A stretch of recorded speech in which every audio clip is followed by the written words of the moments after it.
नमस्कार दोस्तों।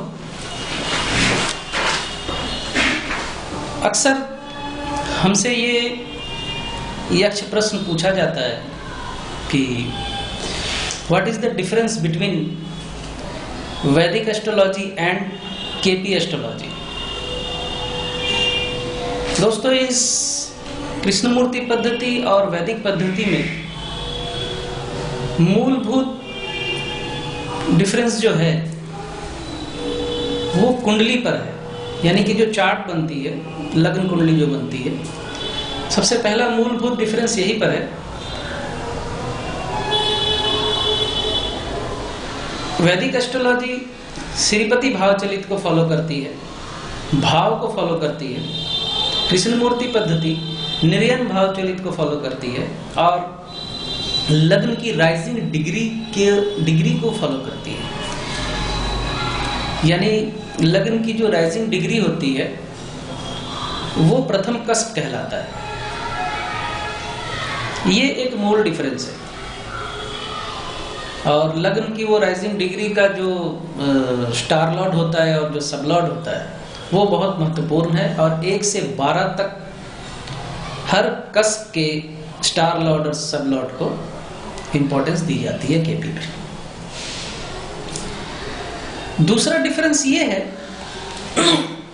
कि कृष्णमूर्ति पद्धति में आपका जैसे ट्रेडिशनल एस्ट्रोलॉजी में प्लैनेट किस भाव में बैठा हुआ है वो महत्वपूर्ण होता है, किसकी दृष्टि है वो महत्वपूर्ण होता है।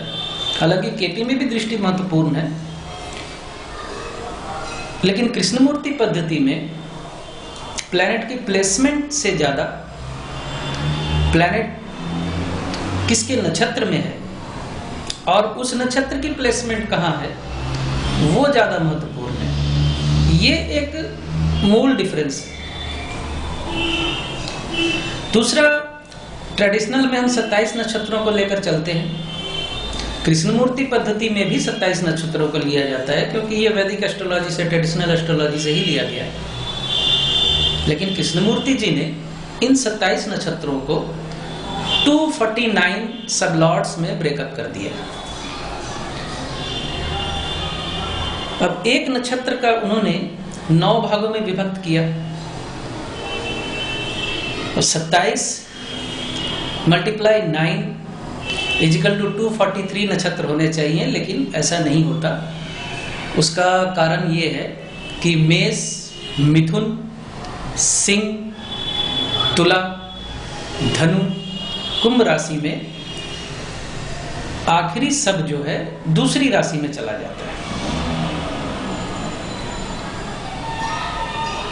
क्योंकि इन सभी राशियों में नक्षत्र एक रहते हुए भी राशि लॉर्ड बदल जाते हैं। तो वहां आखिरी सब जो होता है नेक्स्ट राशि में जंप करता है। इसका कारण यह है कि कृष्णमूर्ति जी ने प्रत्येक नक्षत्र को 9 भागों में बराबर भागों में नहीं बांटा है। वो ब्रेकअप हुआ है विंशोत्तरी दशा पद्धति के अनुसार। यानी शुक्र के सब लॉर्ड का मान सबसे ज्यादा है, सूर्य के सब लॉर्ड का मान सबसे कम है, क्योंकि सूर्य की महादशा सबसे कम होती है, छोटी होती है, और शुक्र की महादशा सबसे बड़ी होती है। ये एक डिफरेंस है। और ट्रेडिशनल एस्ट्रोलॉजी में प्लैनेट किस राशि में बैठा है, किस नक्षत्र में बैठा है देखते हैं और किसकी दृष्टि है उसको ध्यान में रखते हुए प्रेडिक्ट करते हैं। लेकिन कृष्णमूर्ति पद्धति में कोई प्लैनेट किस भाव में बैठा है, वो प्लैनेट किन किन भावों का लॉर्ड है और वो प्लैनेट किसके नक्षत्र में है, वो नक्षत्र लॉर्ड भी किन किन भावों का लॉर्ड है, और जिसके सब में है वो किन किन भावों का लॉर्ड है और कहाँ बैठा हुआ है। इन सारे सिग्निफिकेशंस को मिलाकर प्रेडिक्शन की जाती है। यहाँ ये कहना वाजिब होगा कि एक तरह से एक्सरे हो जाता है पूरे प्लैनेट, क्योंकि जिन जिन भावों से संपर्क बनता है उन सभी भावों से रिलेटेड फल जातक को दशा महादशा में मिलते हैं। ये एक मूल डिफरेंस है वैदिक एस्ट्रोलॉजी और ट्रेडिशनल एस्ट्रोलॉजी में। क्योंकि केपी में कस्प की राइजिंग डिग्री, कस्प का सबलॉर्ड, 1 से लेकर 12 तक के भावों का सबलॉर्ड काफी महत्वपूर्ण होता है। और ट्रेडिशनल में जैसे बहुत सी दशाओं को लेकर प्रयोग होते हैं, लेकिन कृष्णमूर्ति पद्धति में सिर्फ विंशोत्तरी दशा को ही इंपॉर्टेंस दी जाती है और दूसरी किसी दशा को इंपॉर्टेंस कृष्णमूर्ति पद्धति में नहीं दी जाती। कारण यह है कि विंशोत्तरी दशा के अनुसार ही सबलॉर्ड्स का ब्रेकअप हुआ है।